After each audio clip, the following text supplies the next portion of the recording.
Hello everyone, कैसे हैं आप सब। मैं आशा करता हूं आप सभी हमेशा की तरह बढ़िया होंगे और मजे में होंगे। तो मैं गुमनाम सर और आप सभी का बहुत बहुत स्वागत है आपके अपने चैनल गुमनाम केमिस्ट्री शायर में। तो बेटा जैसे कि 7 मिनट स्पेशल केमिस्ट्री में आपका चैप्टर चल रहा है रसायन विज्ञान की कुछ मूल अवधारणाएं, और इस चैप्टर का वीडियो नंबर 21 है। और आज हम इसका टॉपिक क्या सीख रहे हैं बेटा, रासायनिक संयोग के नियम। इसके 2 नियम में ऑलरेडी आपको पढ़ा चुका हूं, आज इसका पार्ट 3 है और आज हम सीखने वाले हैं गुणित अनुपात का नियम। तो अगर बेटा इस नियम को सीखना चाहते हो, पढ़ना नहीं सीखना चाहते हो, तो कॉपी और पेन लेकर बैठ जाओ, कोई फालतू टाइम पास नहीं होगा, सीधा टॉपिक को सिखाया जाएगा। चलिए आपको टॉपिक सिखाते हैं। देखिए बेटा आपको सिखाते हैं गुणित अनुपात का नियम। यार ऐसा कर दूंगा ना, ऐसा कर दूंगा, चारों के चारों नियम आपको बहुत ही आसानी से रासायनिक संयोग के आ जाएंगे। तो देखो बेटा गुणित अनुपात का नियम होता क्या है, सबसे पहले आप इसका नियम सुन लीजिए। इस नियम अनुसार जब दो तत्व आपस में संयोग करके, मतलब एक दूसरे के साथ क्रिया करके, 2 या 2 से अधिक यौगिक बनाते हैं, मतलब 2 तत्व जो हैं वो आपस में क्रिया कर रहे हैं और हमेशा एक ही प्रकार का यौगिक नहीं बना रहे हैं, कभी कुछ बना रहे हैं, कभी कुछ बना रहे हैं, कभी कुछ बना रहे हैं, कभी कुछ बना रहे हैं, 2 या 2 से अधिक यौगिक बनाते हैं। तो एक तत्व का निश्चित भार दूसरे तत्व के भिन्न भिन्न भारों से संयोग करता है, तो इनके भारों में एक सरल अनुपात होता है। यह कहलाता है बेटा आपको गुणित अनुपात का नियम। देखो अगर इससे अच्छे से सीखना चाहते हो तो यार एग्जाम्पल तो बहुत जरूरी है ना। इधर देखिए मैंने नाइट्रोजन और ऑक्सीजन, 2 अलग अलग तत्व हैं, नाइट्रोजन और ऑक्सीजन आपस में क्रिया करके ऑक्साइड बनाते हैं। तो मैंने ये नाइट्रोजन और ऑक्सीजन के 5 ऑक्साइड यहां पर लिख रखे हैं। तो सभी ऑक्साइडों में देखिए किसी में N2 खर्च हुआ है, किसी में O1, किसी में O2, किसी में O3, किसी में O4, किसी में O5। तो मतलब क्रिया नाइट्रोजन और ऑक्सीजन ने ही की है, लेकिन हर बार कुछ अलग बनाए। तो इसको सबसे पहली चीज तो आप इन्हें याद करने की कोशिश करोगे। अरे कुछ नहीं याद करना है यार, इसका आप 21, 22, 23, 24, 25 हो गया याद। N2 1, 21, 22, 23, 24, 25 हो गया। अब देखो N का द्रव्यमान भार, भाई N का परमाणु भार कितना होता है 14। जो नहीं जानते वो ये लिखा है, N का होता है 14, O का होता है 16।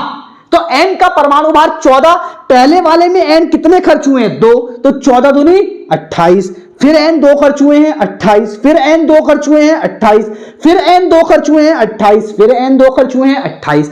मतलब N का द्रव्यमान सभी ऑक्साइडों में कितना है 28 है। O का निकालते हैं, पहले में O1 है 16, दूसरे में 2 है तो 32, तीसरे में 3 है तो 48, चौथे में 4 है तो 64 और 5वें में 5 ऑक्सीजन है तो 1 का 16, 16 पंजे 80।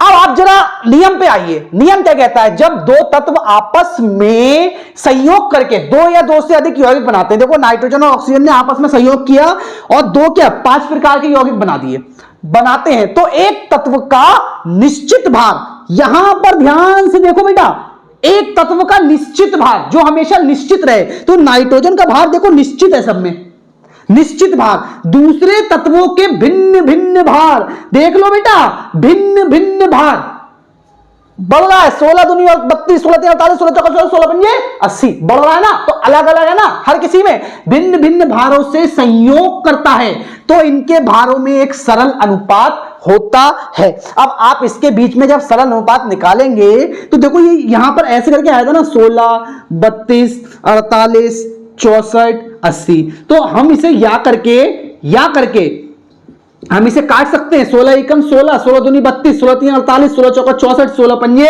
80।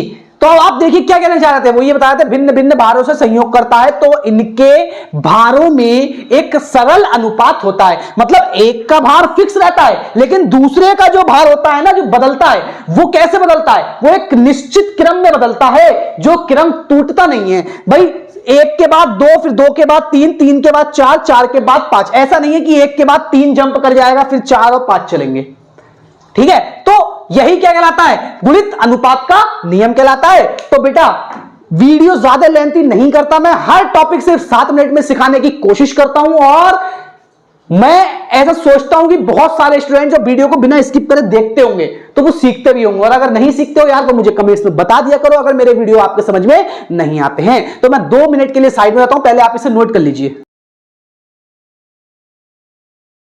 तो बेटा नोट हो गया। अब देखो मैं सिर्फ आपसे इतना कहना चाहूंगा, अगर वीडियो अच्छा लगा तो यार चैनल को शेयर करो ना, साथियों के साथ शेयर करो, जिससे वो भी यहां पर आकर केमिस्ट्री को रटना और पढ़ना बंद कर सीखना शुरू कर सके, और आप भी अच्छे से केमिस्ट्री सीख सको और दूसरे भी अच्छे से केमिस्ट्री सीख सके। देखो यार केमिस्ट्री पढ़ना आसान है, लेकिन सीखना मुश्किल है। तो आपको सीखने की ओर जाना है। जब आप सीखना शुरू करोगे ना तो चीजें खुद ब खुद आसान हो जाती हैं।